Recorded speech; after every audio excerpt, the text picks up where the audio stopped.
Good morning, ladies and gentlemen. My name is Liako Mofo. Welcome to the Gendering Industrial Policy Development Dialogue.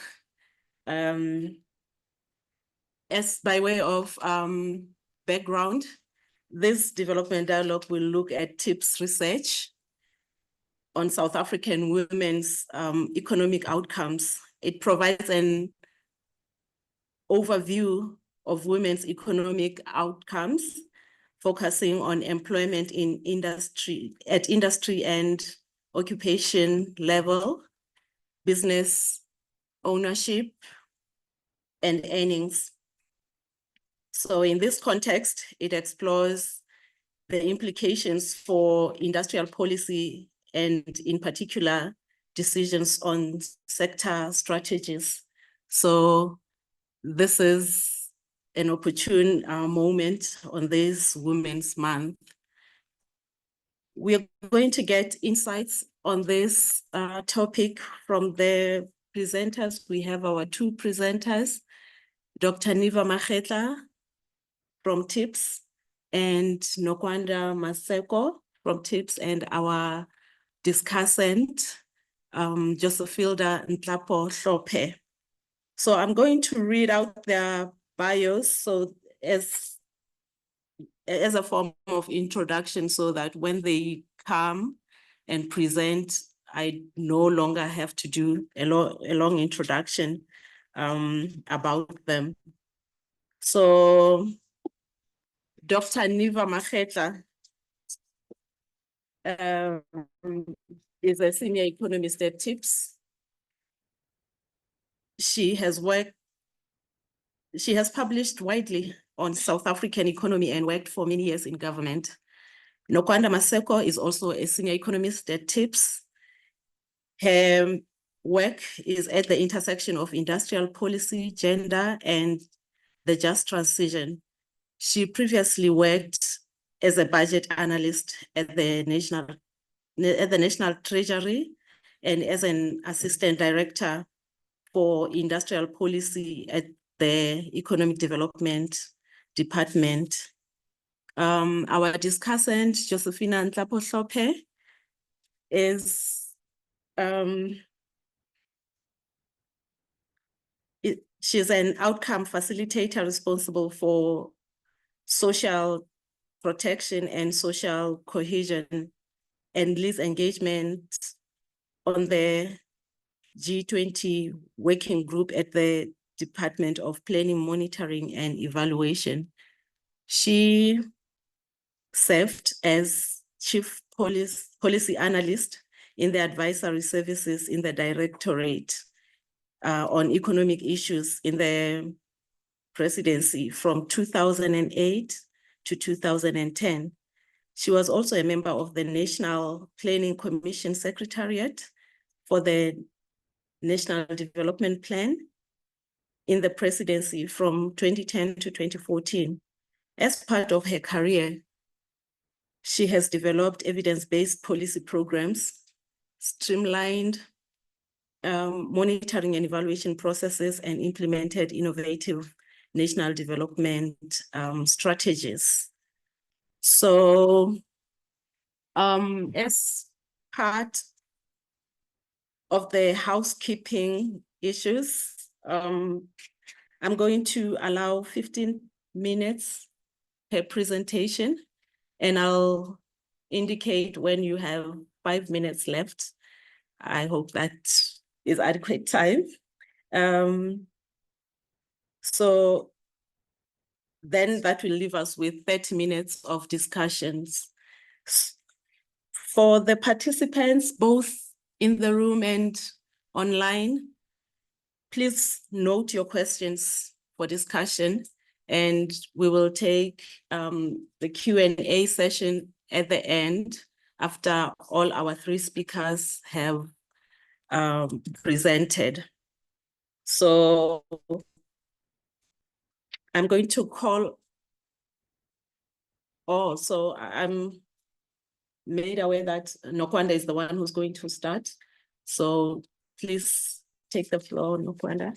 She's going to give us insights on her paper.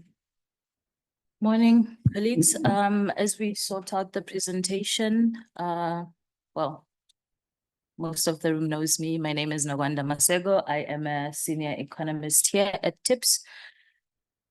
And I will be presenting my paper on women's economic access and the limitations of hard hats industrial policy. This is based on various pieces of work, including a TIPS book chapter that we're working on, as well as previous papers around women's economic exclusion and industrial policy. So by way of context, I think having looked at some of the outcomes, which I will show in the following slides, I think what we've seen here is that post-apartheid industrial policy has essentially entrenched the existing trends that we saw during the apartheid era. And that is continuing to happen, and we've seen that even with the decline in manufacturing over the years, what we're seeing is that there's essentially a continued segregation, right? And when you look at the numbers, you see that they're still more or less in line with the racial and gender inequities in the country. And more importantly, where women are located, those industries and occupations have not necessarily received the necessary attention. Okay, thanks, Ross. Okay, so as I was saying, when you look at the outcomes to manufacturing, especially where most of our industrial policy is focused, we see that even though there's been a growth of, the Black industrial class, as we like to call it, the outcomes have not necessarily translated to everyone. And so what we're seeing is that women, especially Black women, remain at the margins of industrial policy.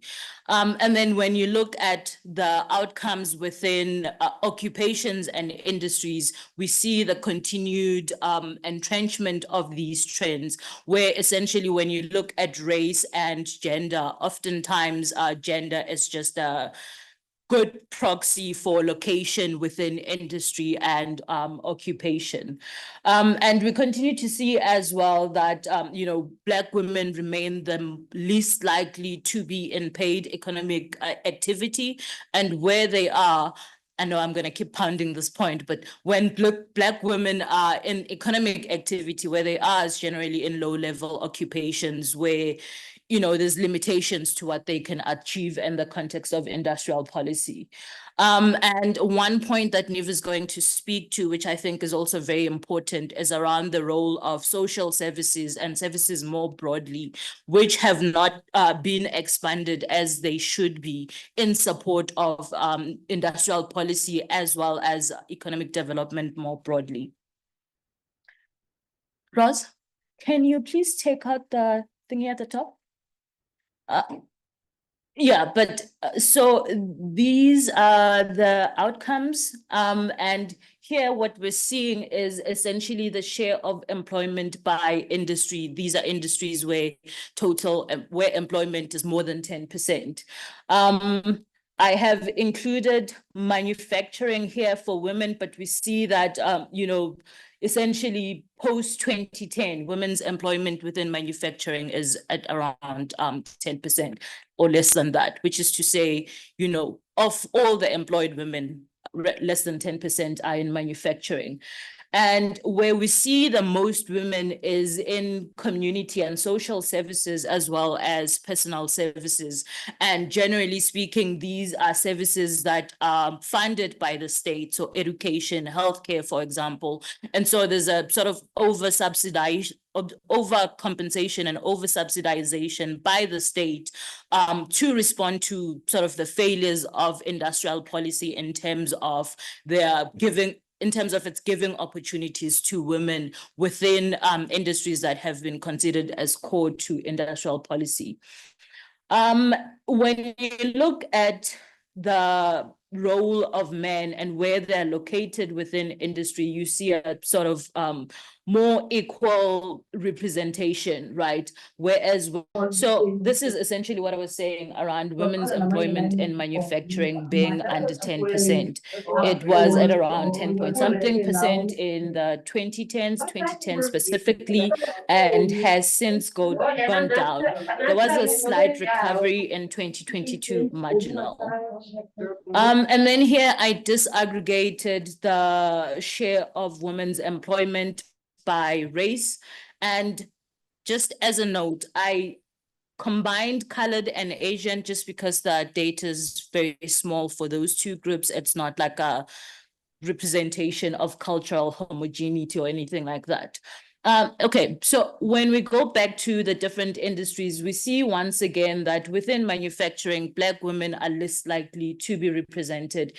In fact, Black women's share of employment within manufacturing has always remained below 10%, compared to right now, slightly under 15% for colored and Asian women, and around 10% for white women.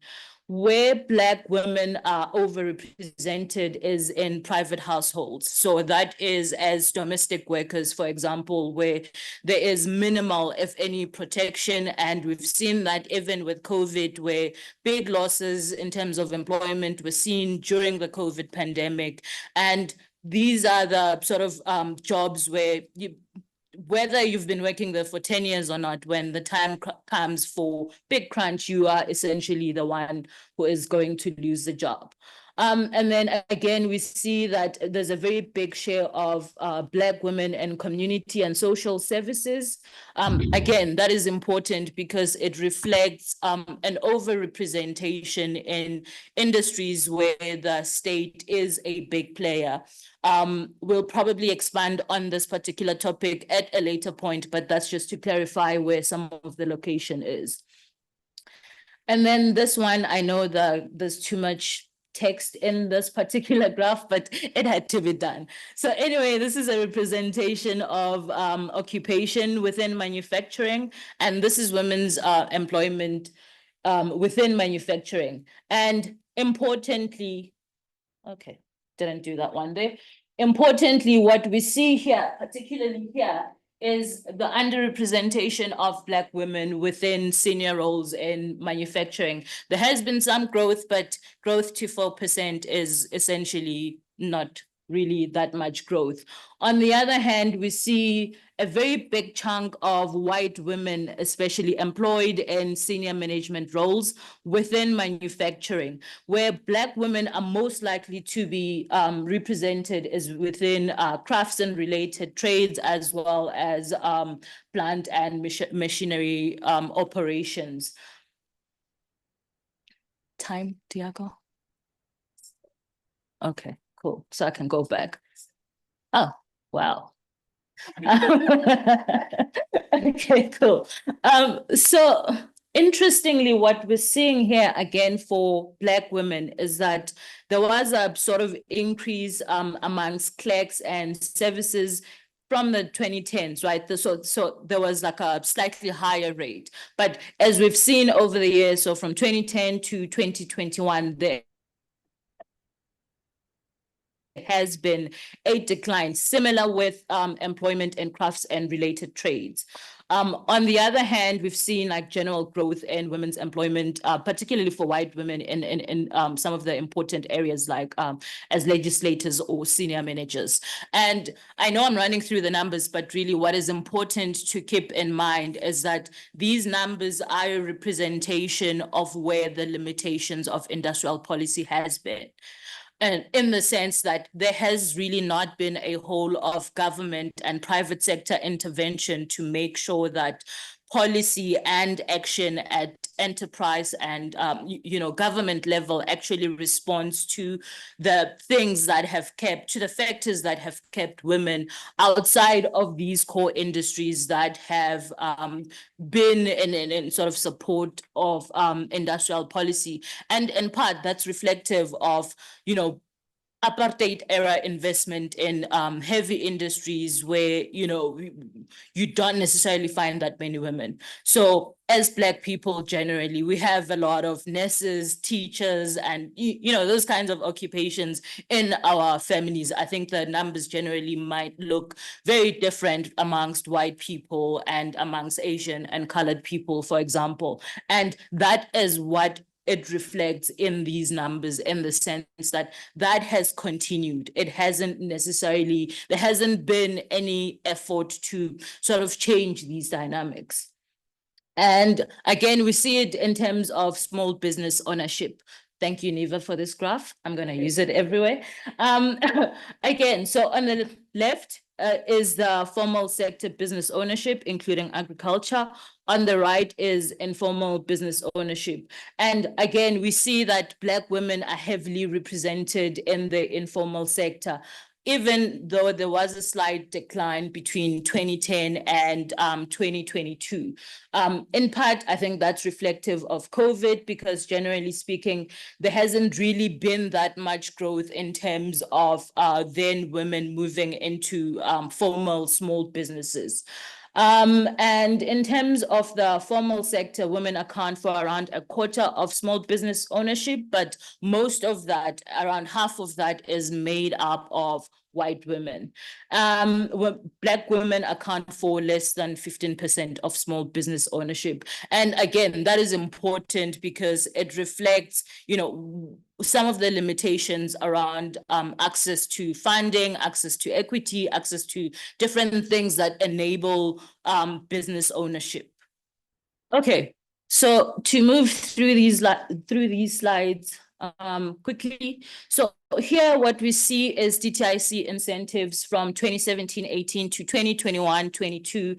It's slightly different on the graph on the right, just because they changed the way they report on these incentives. So I didn't want to sort of confuse the issue.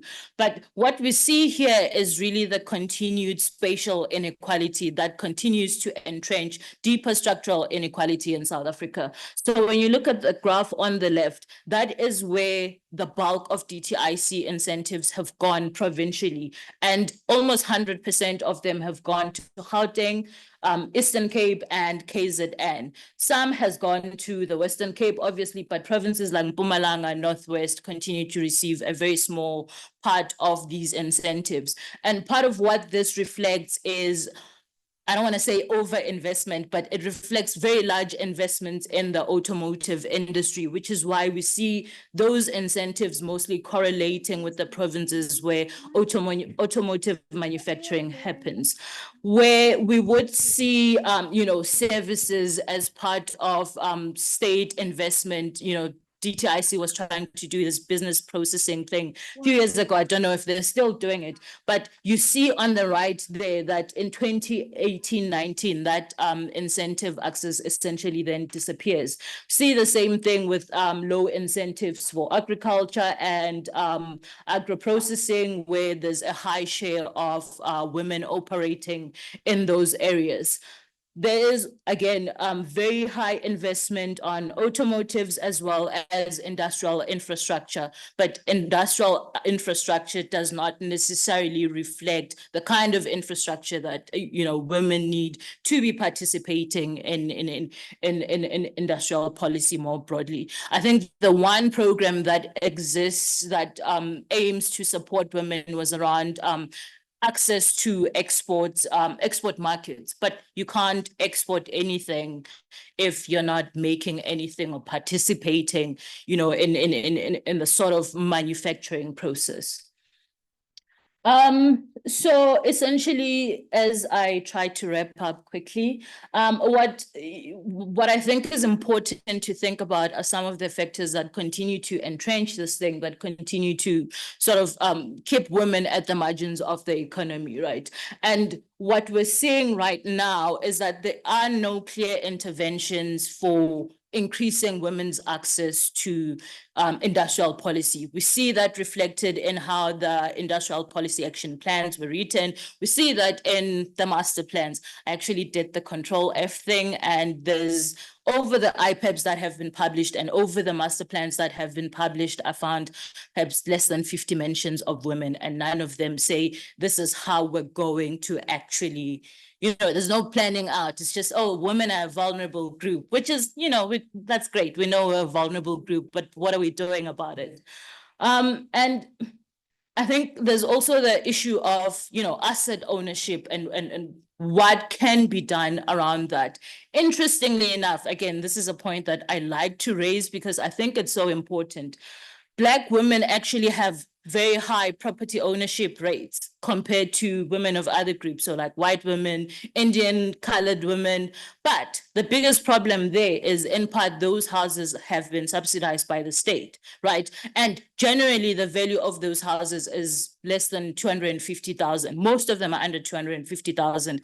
There's like you push it, you get to like 500,000 at maybe 75% of Black women, right? But you can't really do that much in terms of getting to use that house as equity if you're going to be looking for financing for anything, which is why it doesn't work. So high property ownership rates, that's great. But again, it doesn't translate into usable equity that can then facilitate improvement in economic outcomes. Liako, you're looking at me. Okay, cool. Thank you. The other things, as I try to conclude, is we haven't actually spoken about the big elephant in the room, which is what is keeping women outside of economic activity. And most of it goes to how women use their time. Women do a lot of care work, even unpaid care work. And when you look at the numbers, I think globally more than a quarter, maybe around half of women do unpaid care work, which is around maybe 25 million for men, which is probably around less than 10%. But when you look at the actual valuation of that unpaid care work, it is actually higher than the value of the automotive industry. And that is important because it reflects where women have sort of come in as backup to subsidize failures of industrial policy locally and globally. And so we need to address some of these factors that are keeping women outside of paid economic activity. And that includes the things such as women cannot go to work if they're having to take care of the elderly or children. And so what do we do about that to improve access? Slide on the right, I've covered that already, Liako, I'm getting there. So some key takeaways as I conclude. Yeah, so as I said in the beginning, I think women's access to industrial policy has generally been limited by an over-focus on hard-hit industries. And those are industries established under apartheid, not necessarily to create inclusion, but I think some of them were responses to global sanctions. And so having to create those industries was at that point necessary for, South Africa at the time. But as a country, we have not done much to then move away and focus on other industries that might be more labor intensive and more inclusive of women. And as I said earlier, again, women, especially Black women, are overrepresented in social services. It's great being a doctor. We say the pay is high, but generally most Black women are nurses, right? And there's limitations again there.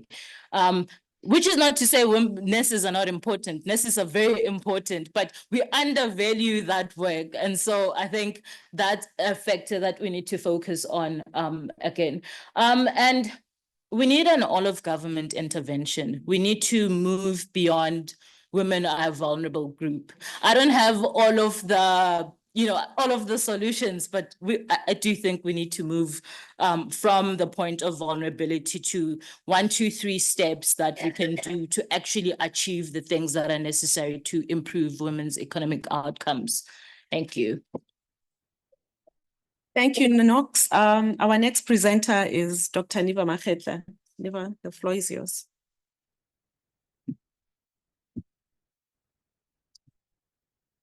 So I'm going to talk more about the actual industrial policy implications of what Nokwanda was saying. In a bit more detail. I think she kind of laid out the pathway. While we're waiting for my slides, I just want to say something. The thing about the property ownership is just to flag that, of course, asset ownership is much more skewed toward white people generally, and in this case, white women also. So this thing of women are not homogenous, and some women are actually quite privileged. Yeah, and so I think if you look at financial assets in particular, and the value of housing, it's very much dominated by the top 10%, and by race by white people. Okay, so when we get there, it's called Toward an Industrial Policy for Women. And what it starts by arguing is that, as Nokwanda was saying, in many ways, South Africa faces very unique deficits in the socioeconomic sense that were shaped by apartheid. And I think it's a mistake if we just try and read our situation off other countries, because apartheid really did profoundly affect some of the structures and systems in society. And the deficits that I would point to is firstly on the employment side, that we have extraordinarily low employment. So Nokwanda, you were showing the share of employment by industry, but actually only, now I can't see because this thing is so small. Only 35% of women say they're employed overall. And again, it's higher for white women than for Black women. That is an increase from 25% according to the 1996 census, but it's still extraordinarily low. Internationally, 57% of women are employed. In contrast, 45% of men are employed, which is also very low by international standards. That's fine. Yeah, thanks. It hasn't increased, but the thing is that internationally, about 80% of men are employed. So the gap between men and women in terms of employment levels in South Africa isn't so high, but both of them are extraordinarily low by international standards. Yeah, and that the biggest deficit is in self-employment, and I think that's something that we have tended to overlook, which is that the share of the working age population with waged employment is around the same as in other upper middle income countries, if we exclude China. But the share of people who are self-employed is much lower. And that's, of course, because apartheid destroyed African farming, but also urban enterprises. So we have many fewer self-employed people. About 5% of the population is self-employed. As Nokwanda was showing, the numbers are small, even if you include the informal sector. Whereas in the rest of the world, in 5% in other upper middle income countries, around 17% of the population, of the adult population, is self-employed. So that's really where the biggest gap is, and kind of pain. You've changed on this because, we used to say small business is just a way to avoid the issue, but in South Africa, there really is a deficit compared to other countries. The second big deficit we have is around inequality, as Nokwanda was saying. And I think really where you can see it, and it is linked to this issue of high unemployment and joblessness, it's also a result of unusually deep inequalities in pay, where big businesses capture the bulk of incomes in the market. Income tax, of course, a lot of companies don't pay any income tax. So it really gives you a sense of the dominance of those companies. And pay in those companies is also highly unequal. We also have amongst the most unequal distribution of household incomes in the world. Partially, again, that's a consequence of high joblessness combined with very unequal ownership of assets, and very unequal pay. Remuneration in South Africa is actually more unequal than in most other countries as well. And it continues in part because rich people inherit assets, in part because access to quality education is still very largely determined by class, less by race than before, but of course, class and race still align.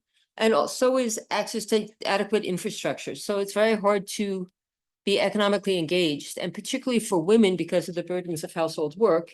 If your lights don't work, your water doesn't work, you may not even, many low-income people don't have either running water or electricity still, although most have electricity. Yeah. Access to roads, access to social infrastructure because of the way our cities are designed. So there's been a lot of progress since '94, but those inequalities are still deeply entrenched. A third problem is that we're much more dependent on mining-based exports than most upper middle income countries. So Over half of our goods exports are still coming out of the mining value chain. In other upper middle income countries, it's 35%, and that's very much concentrated on petrostates. So we really are quite unique in that. And that's, again, something that goes back a very long way, right? Several centuries. And that's excluding China, but of course, China doesn't export much of the way of mining products at all. Yet the mining value chain as a whole, including downstream, it accounts for 10% of the GDP and 5% of jobs, and almost none of those jobs go to women. No? In contrast, as Nokwanda was saying, clothing and electronics assembly are under 5% of our exports, which is far below the norm for other upper middle income countries. Those are industries that do create jobs, and they create jobs specifically for women. Now, even in this country, clothing and textiles is more than half of employees are women. It's the only manufacturing sector where that's true. So in effect, what you have is we are less competitive precisely in the industries that in other countries have been industrialization leads to job creation and more dynamic and equitable societies. Those are precisely the industries where we actually lag behind the rest of the world proportionately. And all of this has contributed to slow growth. So growth in the 80s was very slow between apartheid and low minerals prices, specifically gold in those days. We actually caught up in the late 90s through about 2011, but since then our growth has been lagging behind the rest of the world. And in the last 3 years since COVID, our recovery has been extremely slow. Part of that's because of state capture and the impact on infrastructure. Part of that is because the volatility in metals prices hasn't been sustained enough to drive growth. And what that means is, I think this is important if you're looking at, as Nokwanda was saying, trying to have policies that empower people who've historically been excluded and communities that have been excluded. It's obviously easier when the economy is growing because you're not having to take away from people. You can just say the increment goes to people who have been excluded. Yeah, if this works for me now. Oops, helps if I go in the right direction. Okay, doesn't want to go. Yeah, okay. There. Okay, so then the question becomes, why are we not just saying export manufacturers? After all, the argument is generally most people say Asia industrialized by exporting consumer manufacturers, especially to the global north. And that benefited the majority because when you're focusing on labor-intensive industries and you're pulling people out of agriculture, so they didn't have huge numbers of people unemployed, that people on farms, family farms. So you put them into somewhat more productive labor-intensive industries like clothing and plastic products and then electronic assembly, and you're creating jobs on a mass scale that add to household incomes. Yeah? And they were able to compete because their labor was very cheap compared to the global north. And they also were in regions that were developing dynamically. So that meant on the one hand, they had a higher demand. They can supply, for instance, the latecomers could supply Japan and did, and get investment from Japan, which they did, and also Taiwan, and then later Korea, and then China could draw on those, and now everybody draws on China, but also they could collaborate on regional infrastructure. So there's like 20 or 30 undersea cables between Europe and the US and Asia. There's like 2 between us and Europe and the US. No? So in contrast, South Africa, we are now competing with Asian workers. We're not competing with Americans or Europeans, but with Asians. And of course, they earn about the same as we do. By the way, they don't actually earn less, but they earn about the same if you look at it by skills level. Also, they've already got established linkages to people in the global north to export. And of course, we have much smaller domestic and regional markets. Like our neighbors tend to be low income. Their neighbors tend to be upper middle income or lower middle income countries. So regional demand is harder, and that makes it harder also to build up the infrastructure for regional economic growth.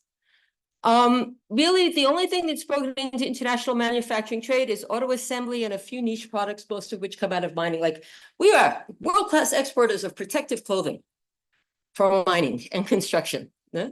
And also conveyor belts. We're very good on conveyor belts. And of course, catalytic converters. All of those things are very capital intensive, as Nokwanda said. And what that means is that even when we've had very big new exports, like we have with auto, we're not actually generating a lot of employment, certainly not enough to overcome the millions that are, got pushed out of employment during apartheid.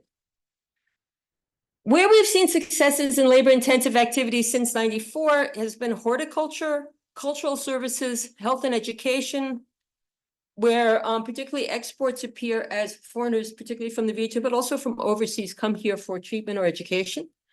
That counts as an export. Similarly for tourism, but also a whole range of digital and professional services, software, website design, engineering, legal, high-end security, and finance. Where we export a lot, but we actually don't measure it. Nobody measures it. So part of the problem is all our trade data relates to goods. That's what the systems are set up for. Data on trade and services is I mean, how many of you know somebody who does website design for people overseas and get paid and nobody actually counts it anywhere? And the reason I'm flagging that is because I think we understate it, but also because those are the labor-intensive services, but we don't value them because we don't measure them. They're also where women have jobs, and they tend to create jobs for women. There are also things that do not feature hardly at all in our industrial policy. No? I mean, of those things, horticulture isn't there, cultural services is actually in the latest, tourism is there, the other ones don't exist in our industrial policy. Now let's see if I can get this right. Okay. And this is all these slide shows. I'm not going to go into detail because I've just been told I'm on time and I forget how many slides I have.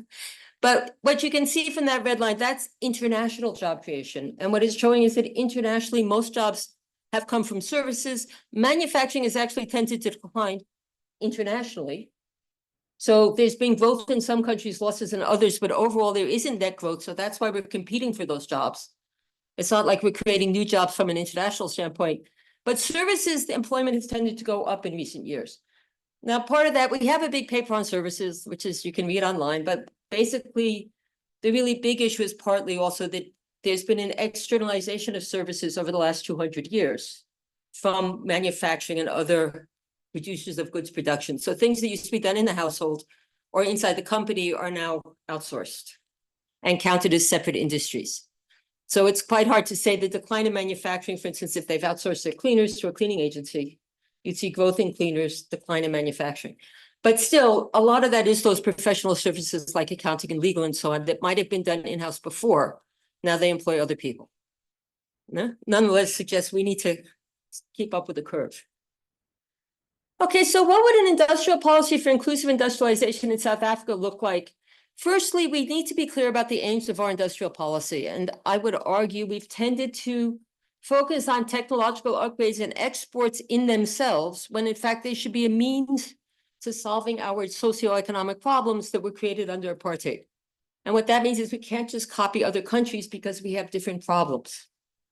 And specifically, I think we should be saying, measuring all of what we do against employment, equality in both in terms of class, but also race and gender, diversification away from dependency on mining, and overall growth. And there are trade-offs there. One of the things about focusing on technology upgrades alone and productivity and competitiveness only is that, of course, unless you're vastly increasing your sales, you're going to reduce your employment. I mean, that's built into the equation. We should also look at innovation where it can generate new opportunities on a mass scale rather than saying it's good in itself. And I hate to break it to our friends at DSI. But that also means we have to think about how we manage risk, because we've been very bad at saying if a project is risky, we might still fund it and try and manage the risk rather than saying, oh, no, it's too risky, you can't do it, which has tended to be what we've done. The nature of structural change is it's disruptive, it's risky. So if you keep saying we can't resource it, then it won't happen. But also we have to say again, when is job creation more important than higher productivity? So for instance, you might say, and I'll come to this, things like community health workers are not hugely productive compared to formal nurses, and they also earn a lot less. But you're creating jobs and you're meeting basic needs.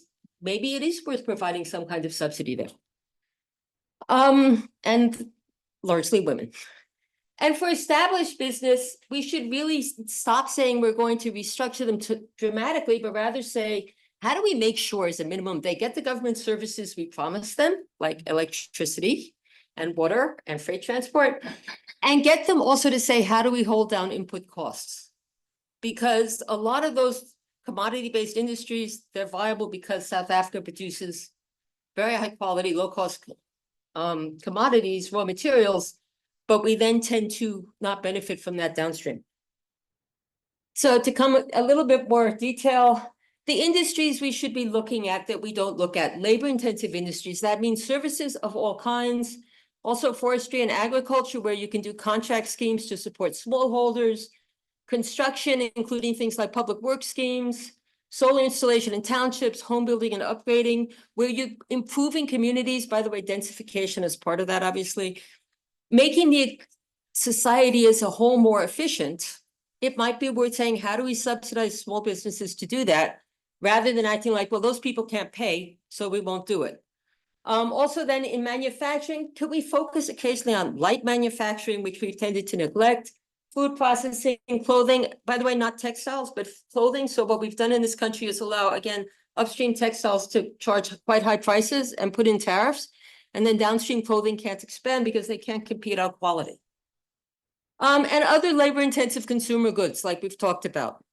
Rather than always saying, well, big business, what you said, people in hard hats, this is like the real manufacturing.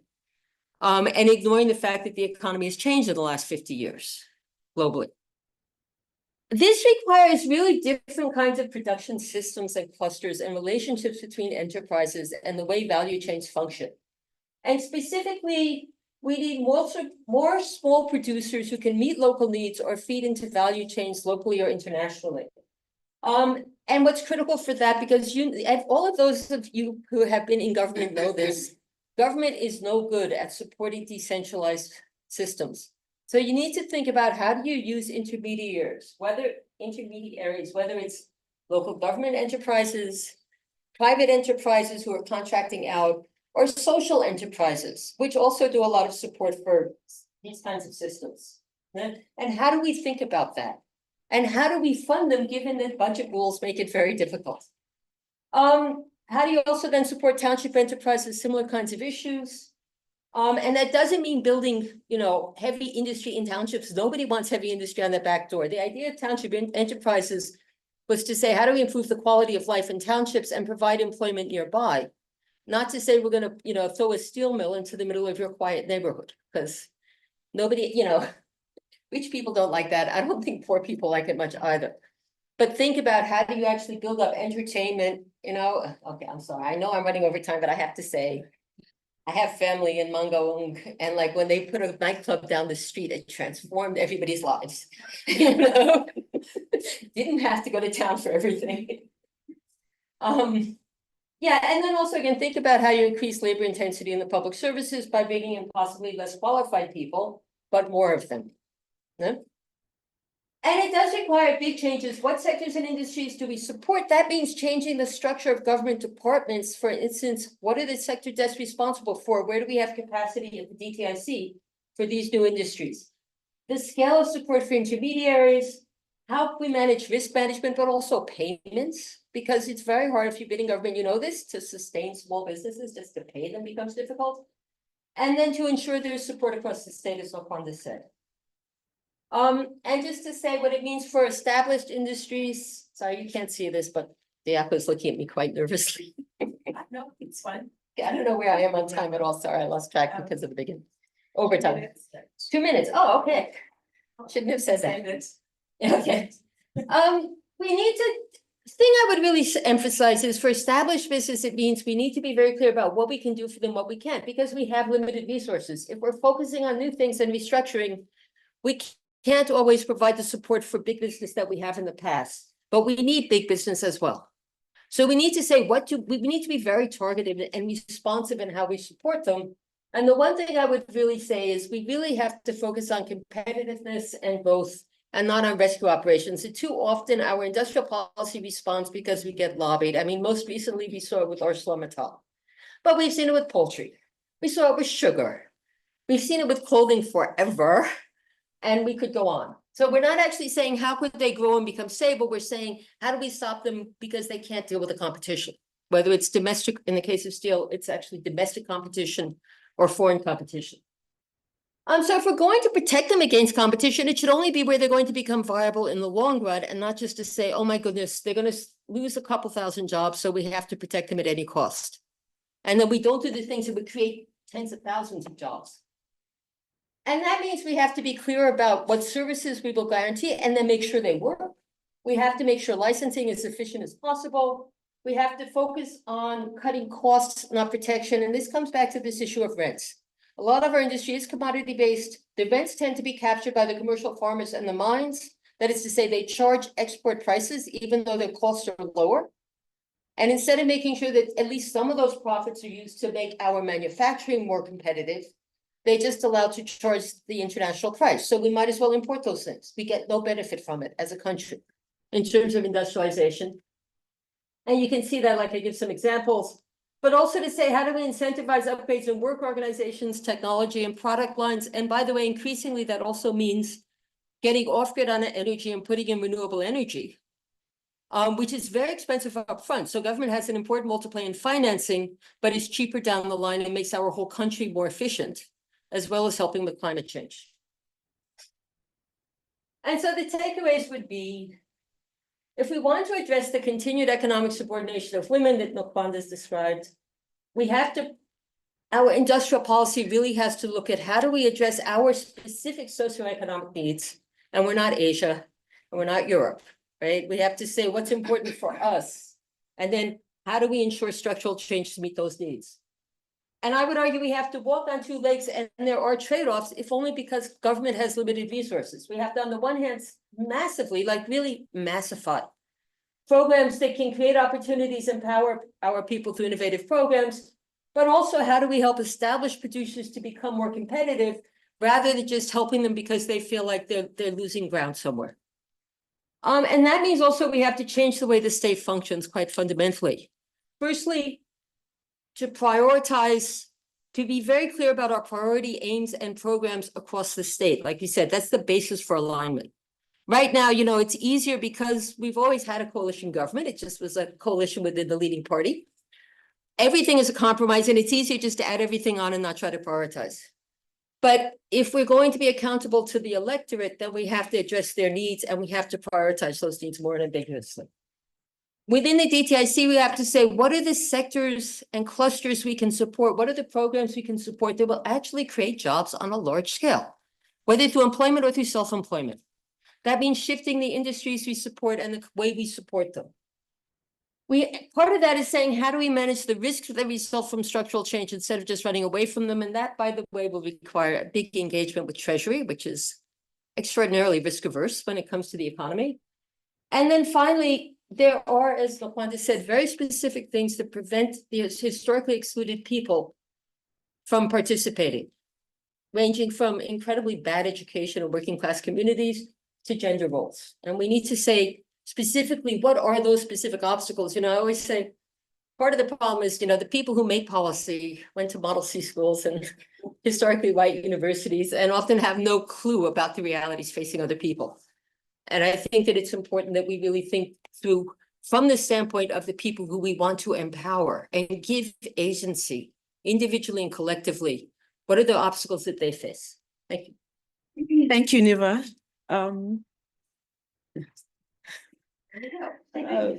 Josephilda, it's your turn. Good morning, good day to everyone. I basically am, just to say I'm honored to have to say something about these two great presentations, beyond saying I agree with everything that they've said. What is important, I thought I should add, is that women do want to work. There's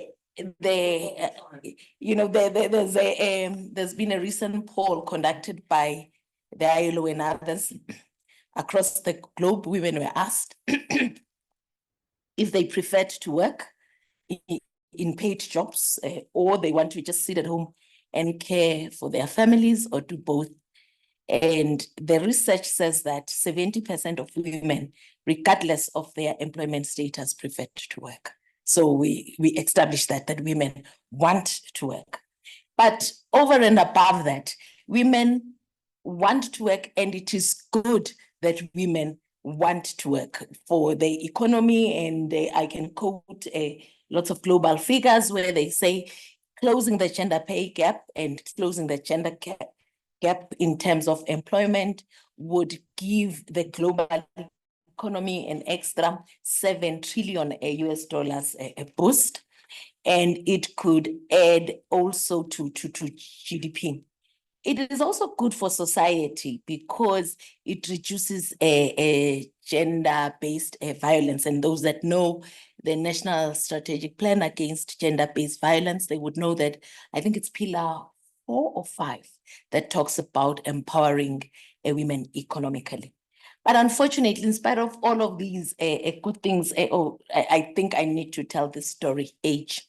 You know, when you get to my age, you tend to tell stories about the fact that it is good to empower women and enable them to have economic power. It's a quick story that was told to me by a Professor Mark Evans at University. He says that they funded, he was from the Netherlands, they funded a cooperative for women to raise dairy cows. No problem. Everyone was happy. The household had money. The children became actually even healthier because there was abundant milk in the household. The men were like, no, it's not right, because now the women are empowered. We feel, you know, slightly pushed to the side. So they said, okay, straight, good. You look after the cows, the women will give them something else to do. What then became a challenge was that as the household became richer, the milk was taken to some factory to make into cheese and so on. The children became less healthy because the men were taking all the milk to the factory and none was left for the children. So that is the additional good thing about ensuring that women participate. But as both know, Dr. Makgetla and Ms. Makgetla and Ms. Maseko have demonstrated, there's inadequate job creation, and that the industrial policy over the years has remained, and I'm quoting them directly, about men in hard hats. So access remains both genderized and racialized. So various employment and industrial strategies and sector strategies over the years have not delivered the types of the number and types of job required, particularly for Black women. So I can go and quote the many strategies to show the fact that I've been in the game for a very long time, including the New Growth Path, which was supposed to be a comprehensive drive to enhance both social equity and competitiveness.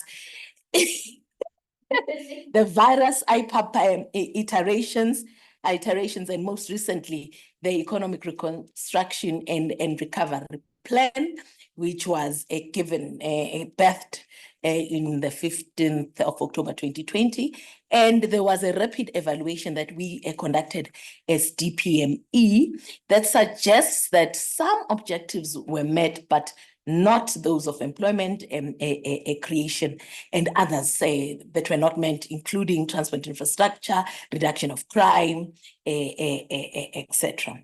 So there we are challenged in terms of both, in terms of the demand side. We would want to work, but there are not enough jobs that are created under general, but jobs that are created specifically that would talk to women generally and Black women in particular. On the supply side as well, there are barriers to to women's participation, even though there are improvements, and I'll go quickly to talk about improvements. There are more female than male learners that write the metric. And the figures here is that females that wrote metric are 403,595 as compared to males that are 312,124. And then those that attained bachelor passes, for women, 163,507, for males, 119,387. How? And of course, females got more distinctions, 66.4% compared to men, 33.6%. But unfortunately, the majority of trainees for scarce skills trades, about 73% of them are males compared to 27%, and there are figures there of females. So we even as we enter into the work place, there are already challenges there, not because the potential is not there, but whether it is a socialization or the fact that sciences and the STEM a group of subjects are not provided, or women are not encouraged to take them. I don't know, but as we enter, we are already disadvantaged. And then there's the reproductive roles, including childbearing and child rearing and caring for the elderly and sick. And this was mentioned again by the two speakers before me. And I want to say, at least for South Africa and maybe most women in the South, we can rely on the supply of nannies. Colleagues, the truth of the matter is that many of us would not have been able to participate had we not had the nannies. The good thing, though, is that the Department of Labor is trying and is putting legislation to reduce the exploitation, such as minimum wage, the unemployment, the now domestic workers can participate in the Unemployment Insurance Fund. And as recently as April 2023, they also have access to COIDA. The challenge, though, as the colleagues before me have said, is that it is a private space, and the enforcement and monitoring of those legislation that are put in place to reduce the exploitation is not it's not what it should be. So what should we do? It's been said many times. I'm just going to re-say it again, is that the industrial and sector strategies must be deliberately inclusive. Maybe just to say that such that when you tap control as such as you did, you don't find a mention of women as a vulnerable group, but you see how each and every sector strategy will try and ensure that it is inclusive. Then it should be literally an all-government approach, going over and above just creating jobs, which Dr. Makgetla and went at length to explain in Ms. Maseko, but it should also be enablers. So the first one is to redress spatial planning. You can imagine, let me just say, take myself as an example. Yesterday, I had to phone day before yesterday, I phoned my boss and said to my boss, I will not be working from home tomorrow, not because I don't want to work from home. I mean, I will be working from home, not because I don't want to go to the office, but the meeting that you've set here will end at 8.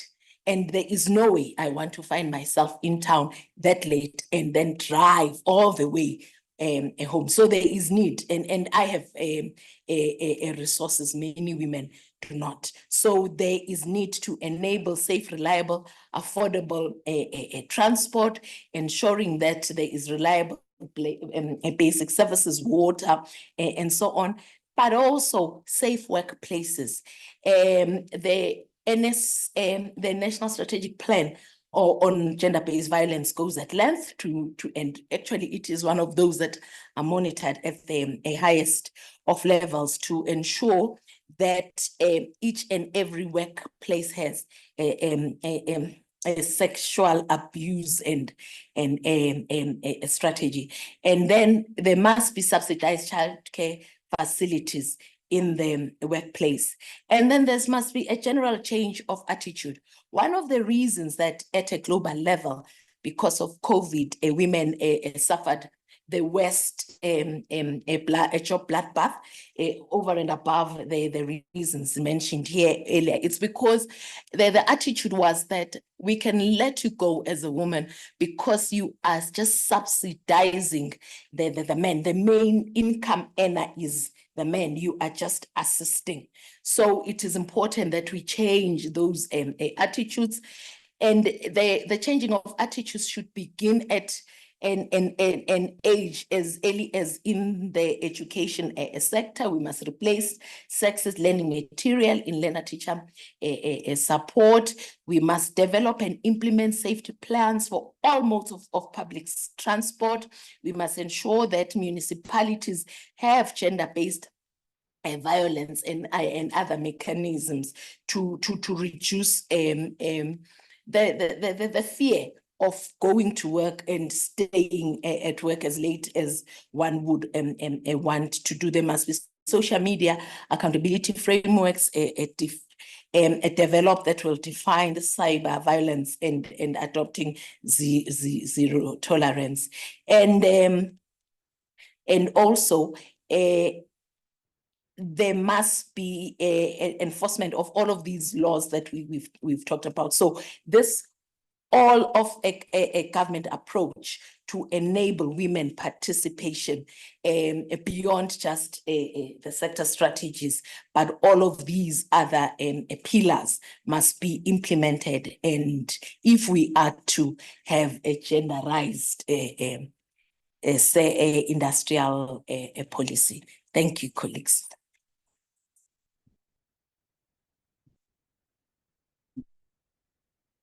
Thank you very much, Josephilda.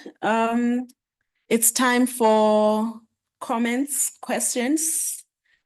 I'll take questions from the floor first, and then we'll move on to the questions online. I don't know if there are any questions, comments. Sia? Please, Okay. sorry. Please introduce yourself, your name and the institution. My name is Sia. I'm from TIPS and I'm doing comms here at TIPS. Mine is more of comments and just one question. My first question is, on the news I saw there was discussions about, the sexual offenders, National Public List. I think it was BOSA was talking about that.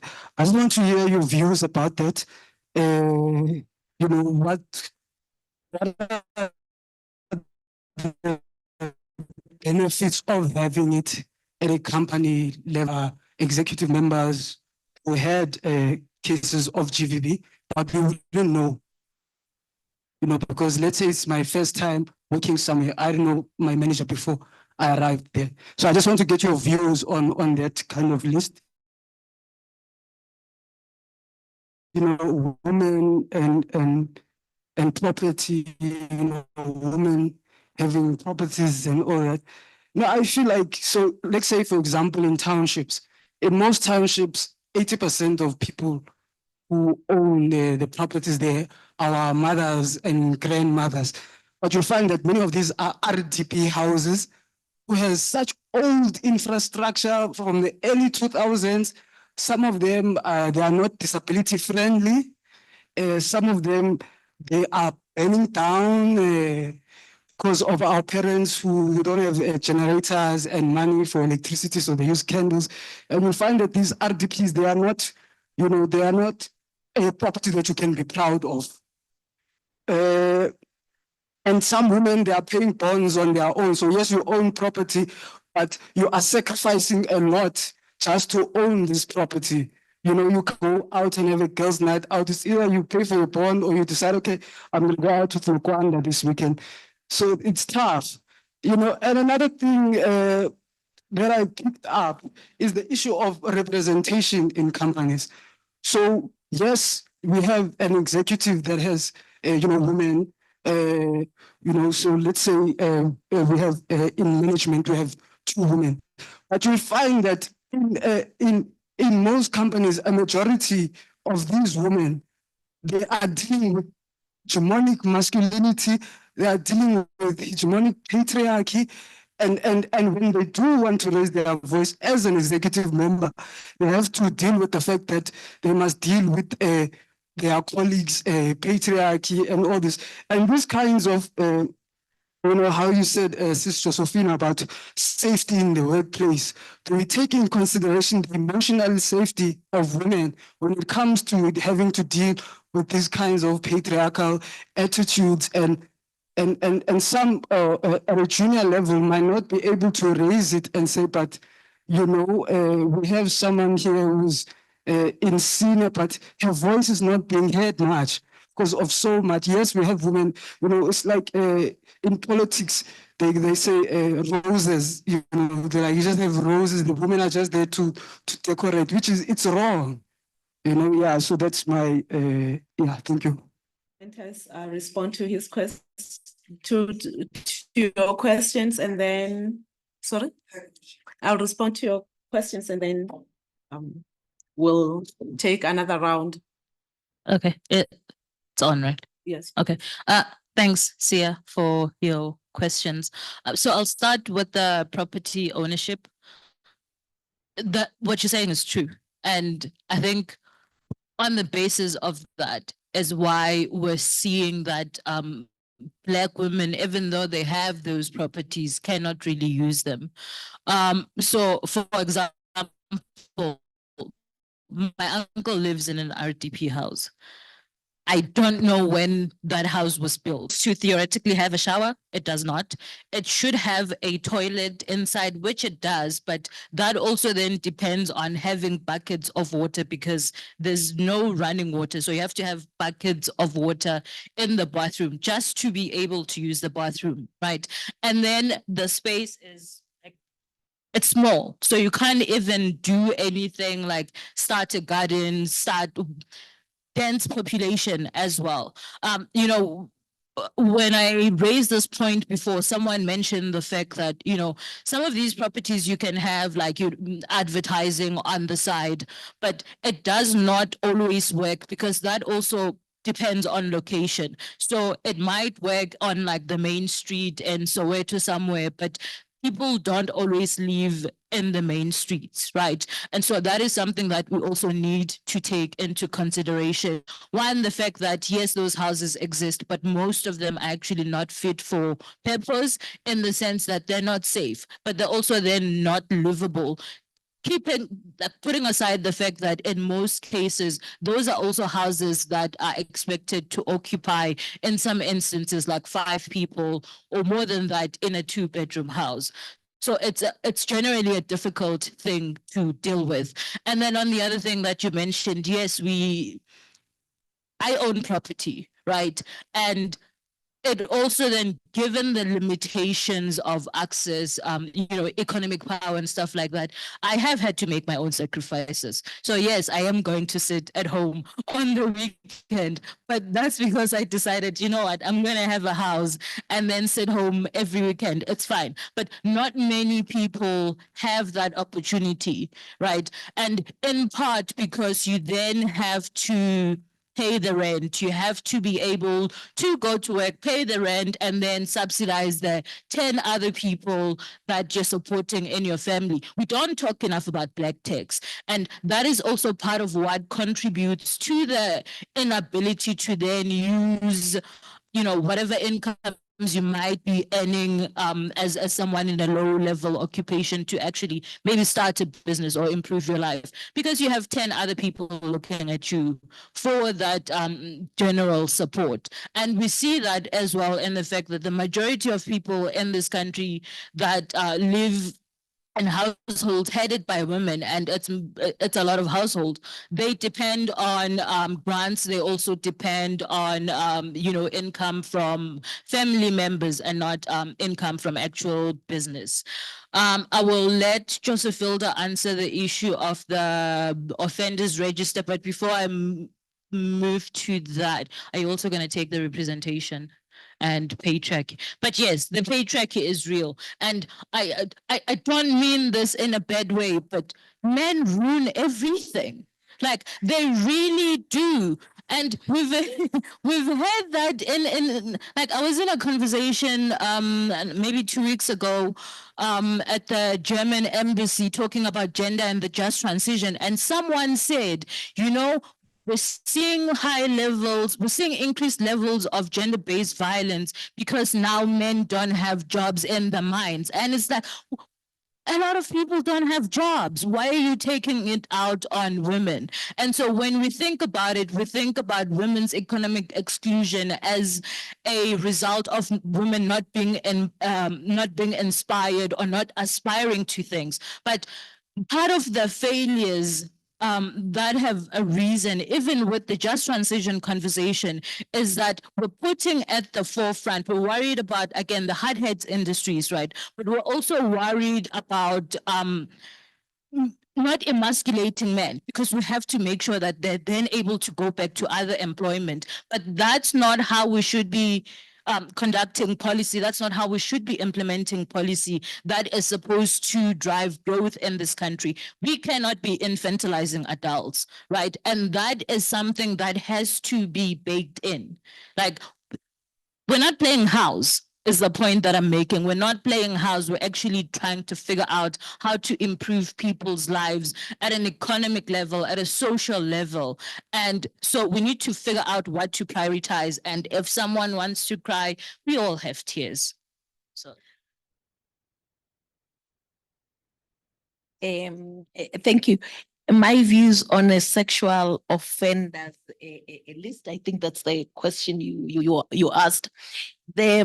Again, I'll go back to the national strategic plan against gender-based violence.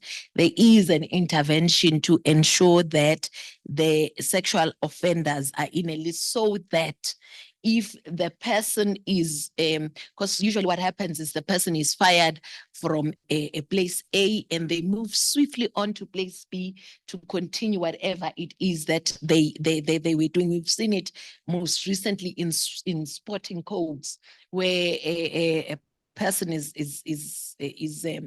guilty of abusing in one way or the other people that trust them. They are fired in this school, they go and get another a job in another school and continue just where they left off. So if there would be a sexual offenders a list before one is hired, they check against the list and then they decide whether the person can be hired or not.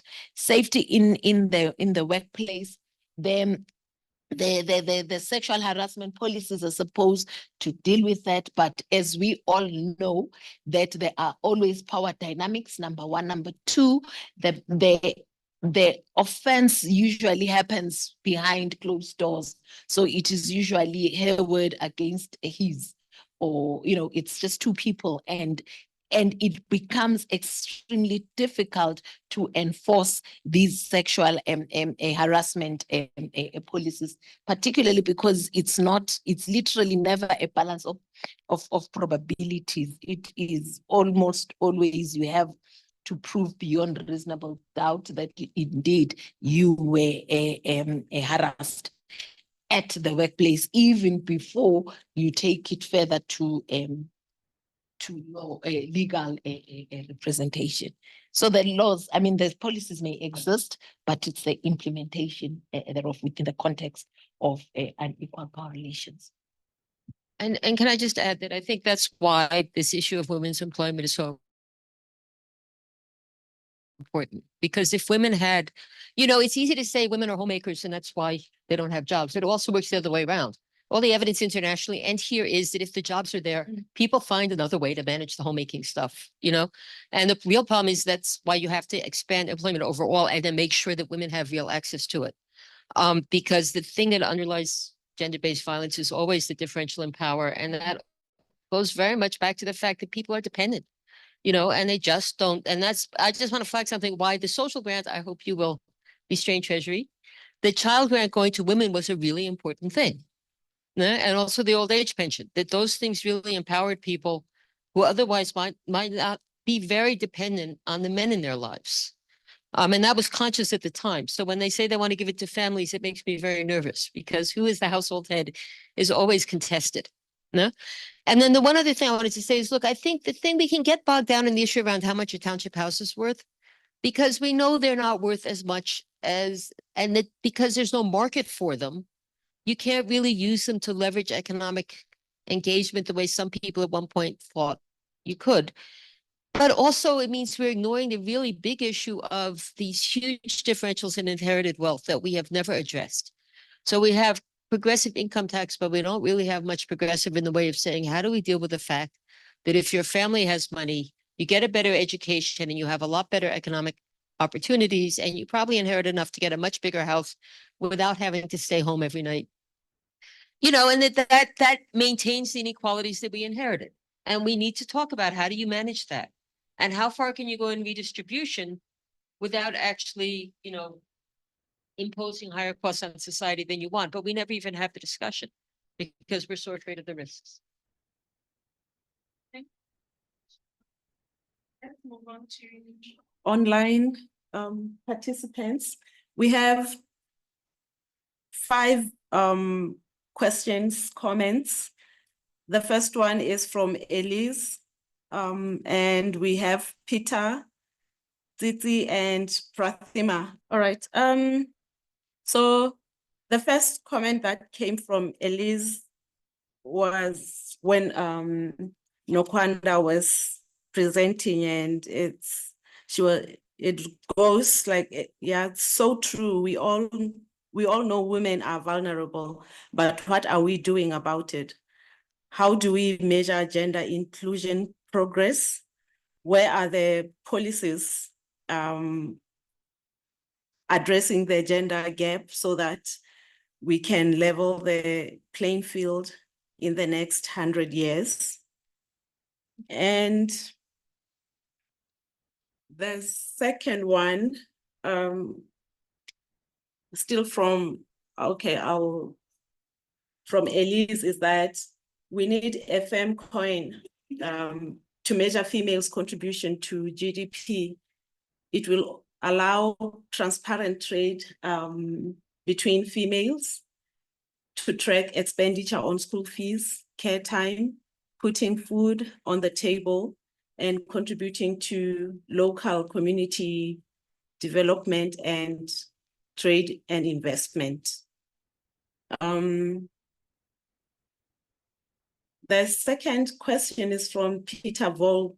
I hope. All right, Peter, please go ahead. Shall I go ahead? Can you hear me? Can you hear me okay? Yes. I didn't really pose a question, but I'm just struck that, okay, maybe I should put it this way, that everything that's been said is quite depressing in a lot of ways. And I wonder how we move to a place where we can start to change this space or the status quo. We've been working with a group of community women in Emelanhleni, and some of the comments that they are, some of the lived experiences they are talking about, Nokwanda, that really resonate for me with what you've been saying. So one woman said, you know, I wish I could get a job without having to perform sexual favors. And I don't think that's a rare occurrence. And I just feel that a lot of our policy or even the work at civil society level is a little disconnected from the real lived experiences of these community women. So I suppose in the work I'm doing on this short project, where to next? How do we change? What can we do to begin to shift things? Because I think some of what you've been talking about around the legacies of apartheid and the political economy that we sit with is perpetuating these inequalities. So where does change happen? It can't be that we keep talking. I suppose. Yeah, thanks. We have three. Would you want to address those comments and questions? Or can I take another one? All right. The next one is from Tsitsi Musasike. What support is being provided in clothing industry? And the other one is from Prathima. And Prathima is asking, what is the linkage between South African industrial policy and the foreign policy regarding women empowerment? So that. I don't know how to answer the last one. I mean, I think foreign policy is a very broad subject. I do think that it has an impact on how we conduct our industrial policy.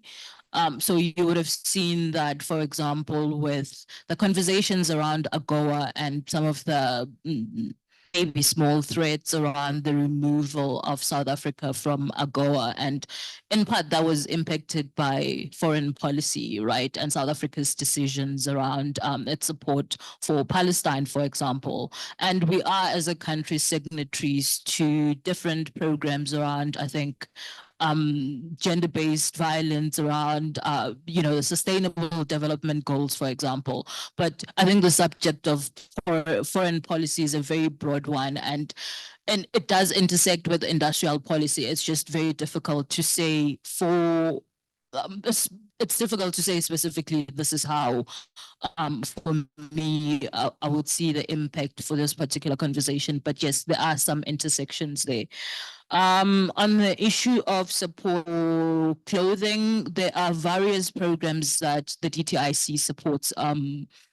Not able to list the incentives from the top of my head, but I think there is a, what is it called? Around CTFL. But if you go to the DTIC website, obviously, and look at some of the incentives that they provide, there is some information there, and you would have seen from the slides that I presented that money provided to clothing and textiles more broadly.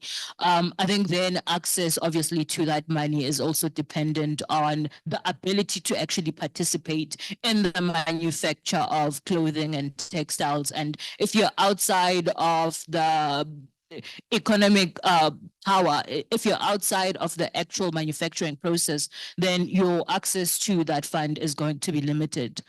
And then to Elise, how do we measure progress on inclusion?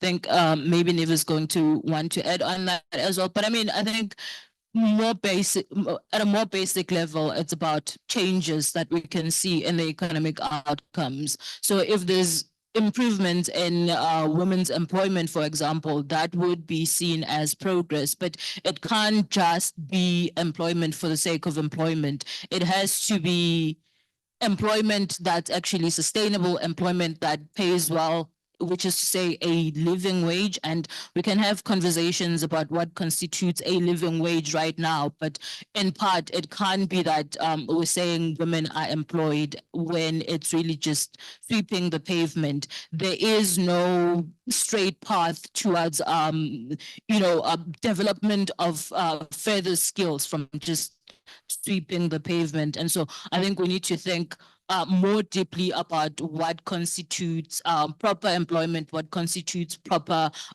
economic opportunities for women. Thanks. Yeah, so I guess I'll go in the opposite order. So yeah, first I would say on the FemCoin, look, everybody's experience with crypto is just don't. And also, I also think for most people in this country, it's not relevant. You need to have the technology and the technological understanding. And I think we don't need clever fixes. We need fixes that actually address the issues that we face as South Africa. And I think that in terms of there's a lot of evidence on the role women play in the economy. I think, we can get very bogged down in trying to do sort of very detailed research when what we need to do is change things when the research show they're going wrong. I mean, the really bad thing about monitoring government isn't that we don't monitor stuff. It's that we monitor it, we see it's crashing and we say, oh dear, and walk away. So, oh, sorry, Joseph. I forgot you're DPME now. But am I right? Sorry. Oh boy. Apologies to DPME. I know you do your best. Anyways, in clothing support, I would argue the issue is about scale, not what's there. So you could see from the Nokwanda's slides that, you know, they get a fraction of what we give to auto. Like, and the auto figures there, they don't even include the impact of the tariff rebates. So they also have a rebate program, but it's much smaller. And I do think, you know, we need to say, what are the structural factors that mean our clothing industry isn't growing very fast? Part of that is, you know, other countries, they build these big estates for big, large scale production. Like you go places like Ethiopia and Bangladesh, they actually, you know, they actually put in the infrastructure and then they go to the companies and say, please come here, even Lesotho. There's the issue about how we relate to AGOA, you know, and have we tried to negotiate better terms, because there's special things affecting our ability to export under AGOA, which is why a lot of our clothing industry went to neighboring countries at that point. There's the issue of tariffs on textiles. So under the master plan, they managed to reduce tariffs on, I hope I get this right, on woven imports, but not on knits. As long as you tariff imports, like clothing these days very much competes on quality and diversity. If you tariff imports, our textile industry is necessarily relatively small. But it's quite a big employer actually. And a lot of what they export is, you know, they do produce final products themselves effectively, as in sheets and towels and things like that.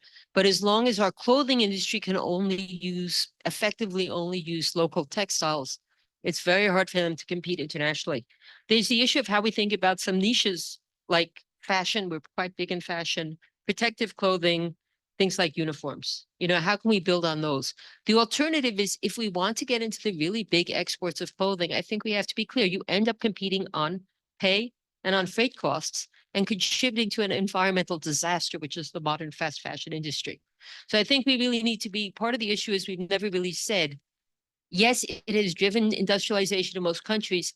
What kind of industry do we want in South Africa? And how do we grow it here in a way that is also sustainably responsible? So now you can trash me about this. I'm just. No, not at all. Not at all.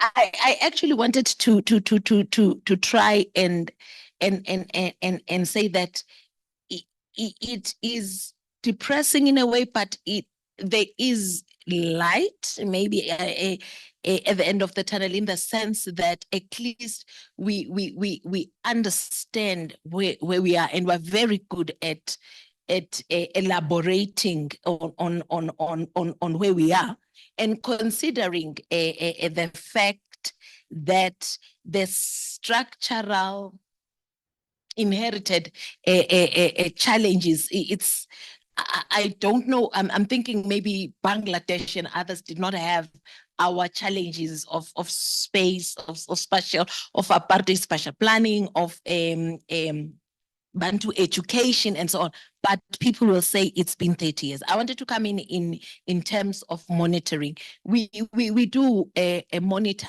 and report actually at the highest level. I'll make an example: employment equity, where the women, or of course, and Black people's participation at management and level is measured. It is measured annually by the commission, and we report on it as well. And because it was not moving as fast as we should, that is the reason why we then had an Employment Equity Amendment Act, and people can then argue that it made matters. It might make matters worse in terms of employment creation, but at least efforts are made to ensure that employment equity is driven faster than it should. And then we also report again at the highest level on the economic empowerment of women. The challenge that we have is that the interventions are usually, should I say, minute, and are not systematic. They don't change the system. They do not change what maybe what I should say was inherited. For me, the fact that many people, when they say they are interested in taking women from where they are and putting them to, it's almost always either the sweeping story that you're talking about, or all women must want to be weavers and so people who sew clothes and so on. So I can make a quick examples of what has happened. For example, from April to December 2023. They report, the DTIC reports that they provided capacity and skilled skills building opportunities to 623 women in the 3 months. They then there is expenditure on Black women owned businesses.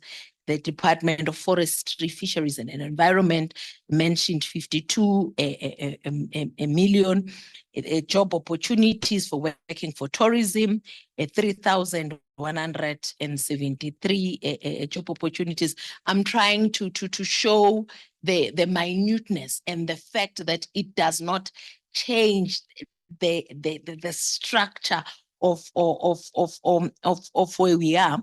The Department of Mineral Resources said they use 101.58 million allocated for to train women in small business cooperative support programs and survivor focus cooperatives. So colleagues, there are initiatives, but those initiatives do not change much in terms of what we inherited. It is for that reason, therefore, that we can go back to the last slides that the two colleagues presented on how we change the structure of what we inherited in terms of industrial strategy and job creation generally. Thanks. Questions from Thabo, Norma, and Patsimo. So Thabo is saying most Black women have ideas, but the fact on how to face the world is challenging for them. And his question is, what are the basic entrepreneurship to start from? And again, how do they get capital with going further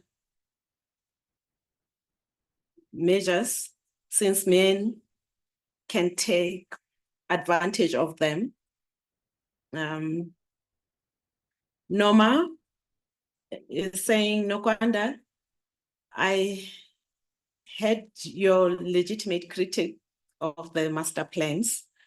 What I would like to share is that by design, master plans are supposed to be evidence-based. When you build off a very low base,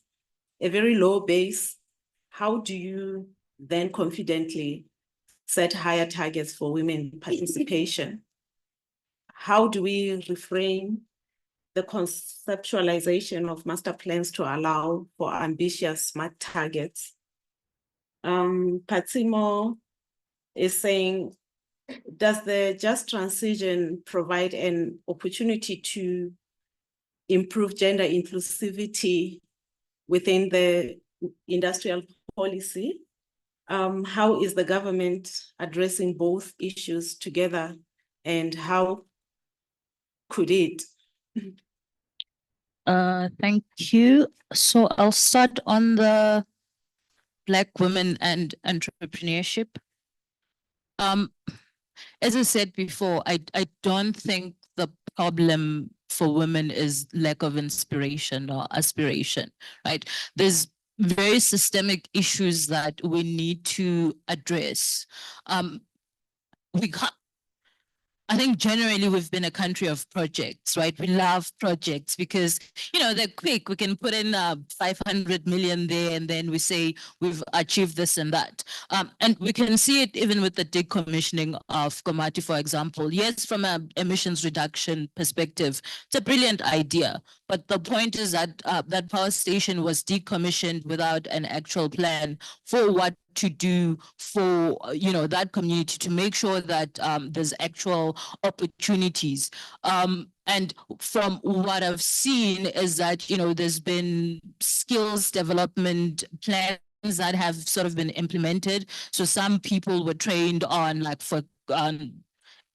installation of solar, for example, and so sort of solar panels manufacturing, but there's no actual manufacturing that's taking place, right? There's no actual solar installation that's taking place. So we can have all of these projects that aimed at empowering women to start solar businesses, but at the end of the day, if we're not addressing the systematic issues that actually go to why are women not able to get the funding that's required? Why are women actually not able to get economic opportunities? And the fact that yes, there's skills development around solar, but as a country, we have not necessarily figured out a plan to then move properly to renewables, such that people can actually women can start businesses installing solar. So yes, some women have been trained on solar installation around Komati, for example, but they can't use those skills if the projects that were supposed to be implemented have not been implemented. And that's just a small aspect of the broader systematic issues that I think, as we've been discussing, have been keeping women at the margins of economic power. So again, it's not just about one particular woman or a group of women not necessarily knowing how to get into entrepreneurship or not having the inspiration. I think it's more systematic than that. And then on reframing the master plans,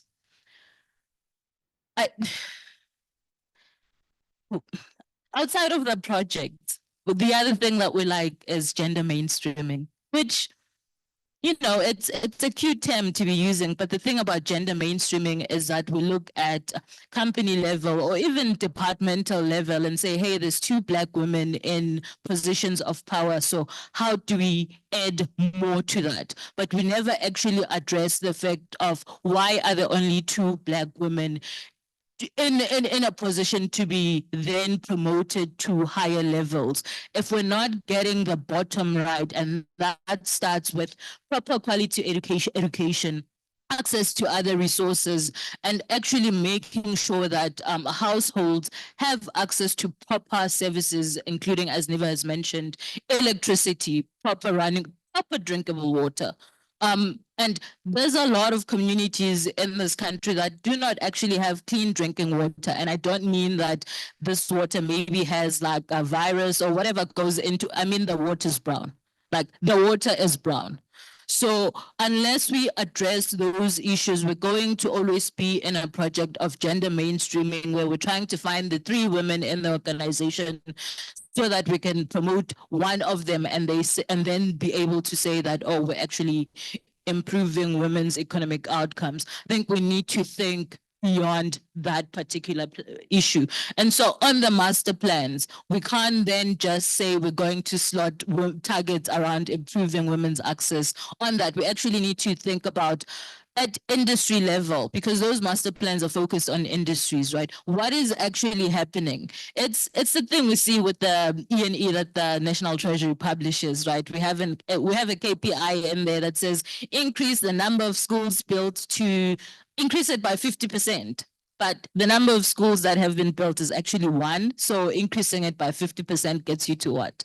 So we have to be realistic, but we also then need to think clearly about what are the things that we actually need to do at industry and country level to move beyond the point of gender mainstreaming. And unless we do that, I don't think the master plans are going to get to a point where they improve women's access. I know I'm babbling on the issue of renewables. Just transition, we're recreating the same patterns that we've had.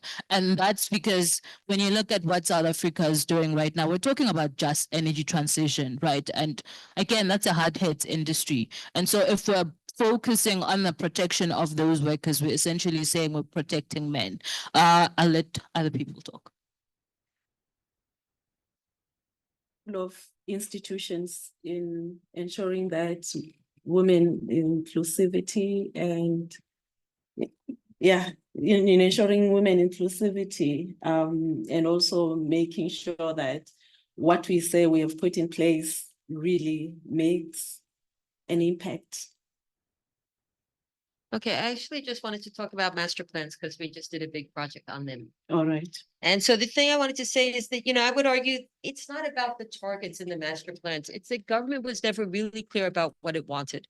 And so we ended up talking to established business and trying to say to them, what do you think the problems are for you? And guess what? They give us things that are very incremental, like they don't like load shedding. I know this is a shock.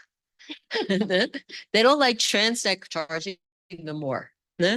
Sometimes they would like to pay labor less. And a lot of them want some kind of protection, whether it's through tariffs or through localization policies. And it's legit to say you want infrastructure. It's sometimes legit to want tariffs or subsidies or local procurement. But if you don't have something which says, how are we going to become more competitive? Even on the criteria of a normal capitalist economy, it's not adequate. And if you want to bring about structural change, you need, on the scale, we need to overcome the backlogs left by apartheid. It won't come from established businesses fine-tuning what they're doing. We need to say, what are new production lines? What are new products that would actually generate employment on a large scale? And what are new kinds of emerging producers possibly as well, depending on the industry? And if that's not possible for an industry to do, we need to be honest about that as well. And then at least say, fine, but then how can you cut costs? So at least you're not requiring continuous subsidies or higher prices for consumers. Let me give you an example of the poultry master plan, right? So the poultry master plan, what you find is this. Whenever the price of soy or maize goes up, the price of domestic production cost of poultry goes up because why? We produce both of them very cost effectively. They go up because international prices go up. The rents go to the commercial farmers. The poultry guys just pay the price. So what do? They say to government, put in a tariff to protect our poultry production from imports, even though it is the staple protein for households. You want to talk about the things that give women nightmares?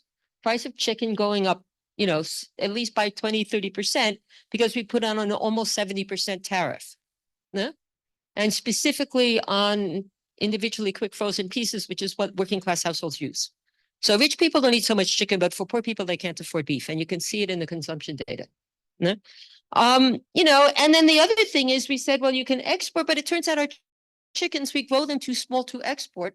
You'd have to grow bigger chickens, which means both changing their feed and changing their cages. That's a big new investment. So they don't do it. So we've been talking forever about how, well, we could help you export some products where we have higher quality, but you'd have to fundamentally change your production technology, and they don't do it. Instead, they say, like I said, put up the tariffs and give us a subsidy. And, if we don't come up with a position as government representing the majority of the population to say, this is what we want, and we only say to established companies, what can you give us? We're never going to have the kind of transformation we need. And I think I just want to flag that because I think this, to me, is a big issue in terms of how do we think about industrial policy? The aim of it is to say, we don't just want what the market wants, which is essentially what established businesses say they can do easily.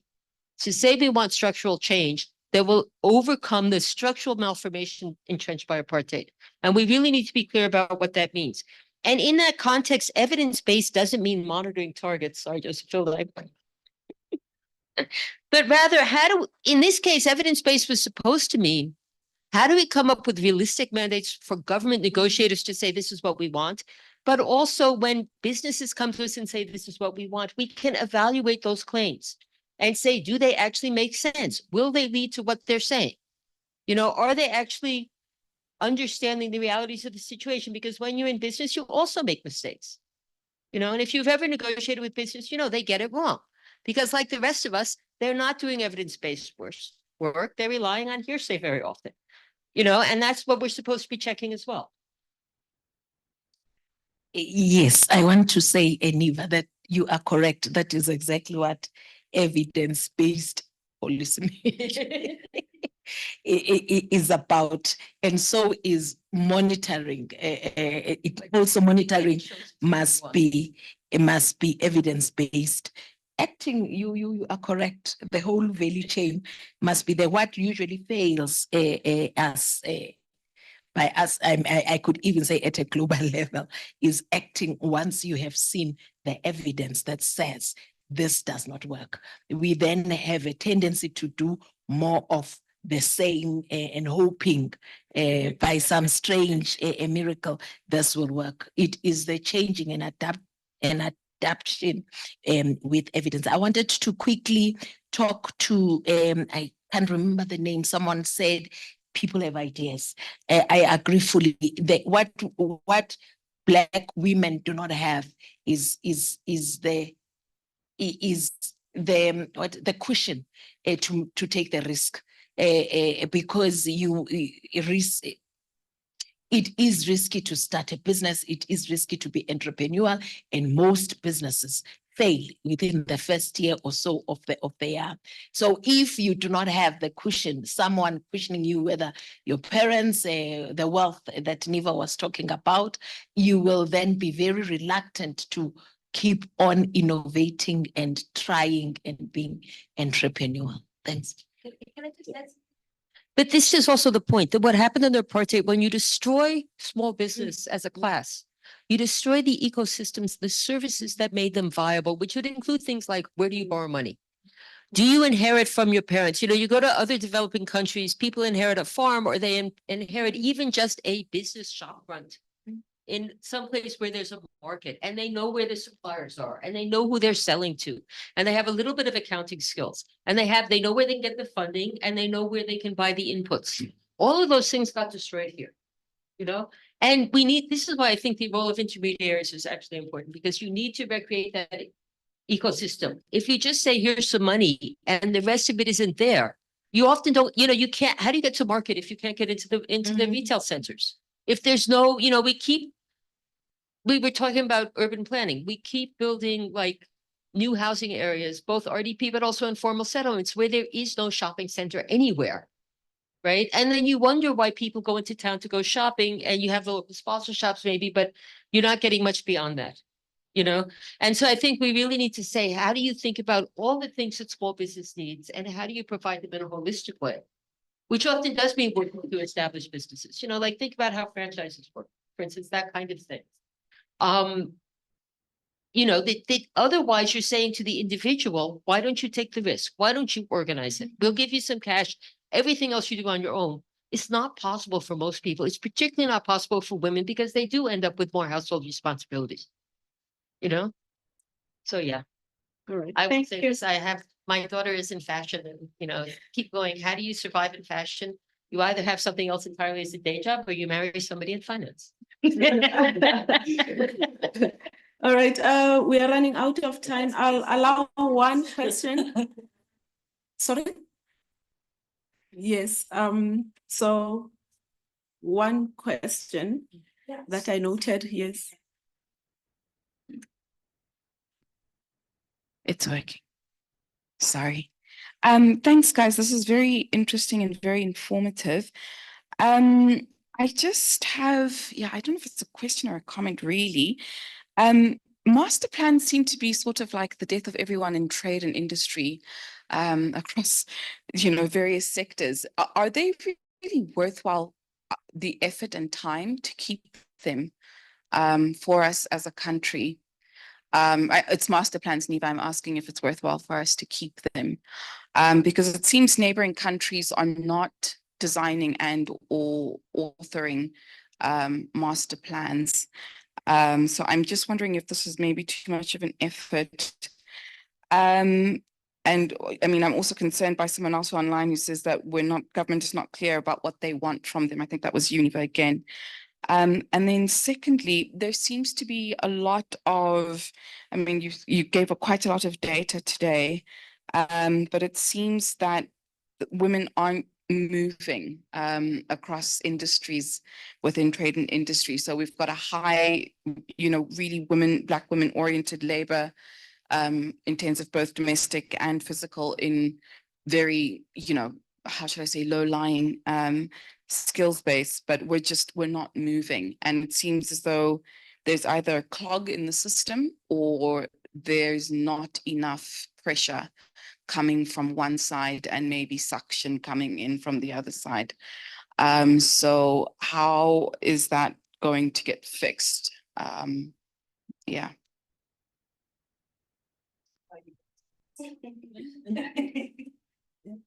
I mean, the thing about master plans, it's one of those things, the alternatives are all worse. So an industrial policy requires sector strategies. It's that meso level that defines industrial policy. And the alternative is to say we only do micro stuff like promote entrepreneurship or do sort of generalized things that also don't work. Or we just do macro and that tends to just reinforce existing inequalities. So if you want structural change, I do think you need sector strategies. I think it's more thinking about how we do them that's important. I think the reason we did the evaluation, we've had them for 5 years. I think we've learned a lot. I do think the way we did them, like the original idea was actually much more targeted than what we actually did. And I do think it comes down, to be blunt, to it's really hard to change what you've always done. And we really needed to sit down as a country and say, what do we actually, the presidency, to be honest, had to say much more precisely, this is what we want. These are the industries we want. Because it goes into the existing systems and everybody's lobbying for the industries they've already worked on where they already know what they want. But the idea that we should have platforms, even if it only extends to established business, isn't bad. I mean, that's a good thing and it's worth putting in some capacity. The real problem is if we stop there, it's not adequate. So you want a responsive government. Yes, having platforms to talk to business is important. But if you don't have a better process of saying, what do we want? And how much of it can we get from established business? How much do we have to set up other forms of organization? You said institutions, that would actually be, whether it's social economy or, social enterprise or private sector things that will go into new kinds of activities and be more disruptive. That's it. That's, to me, would be in addition to. But I would argue that, honestly, if we're serious about industrial policy, we need sector strategies, whether you call them master plans or sector strategies. And a lot of that is saying, how do we talk to stakeholders? But then also, how do we as government be clear about what we want from the process? Same thing applies to the just transition, right? That if the democratic government on behalf of people who are outside the room doesn't talk for those people, that's a problem. And the one thing I would say, just on a methodological level, one of the things with the master plan is they didn't evaluate the proposals in terms of the impact on different groups. And that, I think, was a big mistake, to tell the truth. But also you have to be clear which industries do you prioritize and what do you do for the ones that are not in the master plans? Because part of the problem became, sorry, I could go on. We did write a 65-page paper on this, so I can go on. I will try to stop. But I will say, if you're not clear about what industries you want and you don't have anything for people who don't have a master plan, guess what? Every industry that's in trouble lobbies for a master plan because it's the only way to get the attention they need. So we need to have other instruments as well. And then the one other thing I would say is I do think we need to think more about what would collective action look like, for all of these things. So we inherited a system that said, we do delivery, we will deliver to people. That's very disempowering, and it doesn't encourage people to say, you give us the resources and we work together to solve our problems and we have agency. And I think how we could do that, not just, so we talk about entrepreneurship, which again throws it on the individual, but also what do community-based organizations do? What does local government do? What do clusters do? How do we build up collectives that can actually address these things together rather than throwing it back on the individuals and government says, I will give you or I will withhold. And it's, you can just adapt. One last a comment. Some big issue that we did not talk about, and please do not ask me how we resolve that. It is the concentration in the economy. I'll tell a story. In my previous life, I won't say how long ago because then you will begin to add and subtract. We had something called the Jobs Creation Fund, and people have the land, and so they started planting maize. But to their distress, they were not able to harvest the maize and put it in what are these things called? In silos, because the silos did not belong to any of them, and they put in restrictions. So they would say this particular silo wants 25% of moisture content in your maize, and we cannot put it in. And a farmer's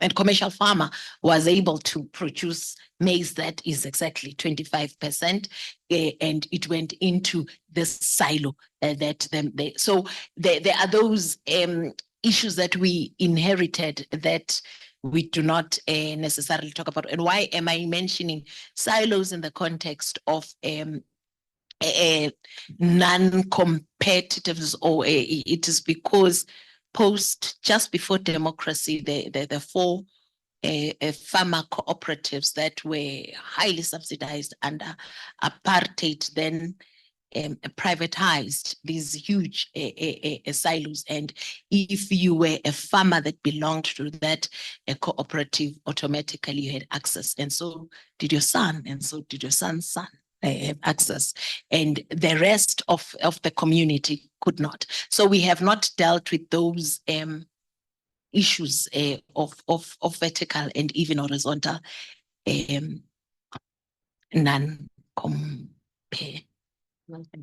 yes, concentration. Thanks. Thank you very much. We are now out of time, but I could steal 2 minutes from the participants. Just if anyone of you wants to wrap up in half a second. Nothing.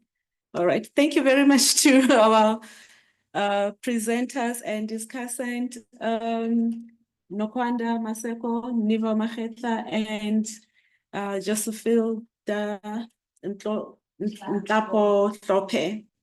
And thank you very much for your participation, ladies and gentlemen, both in the room and online.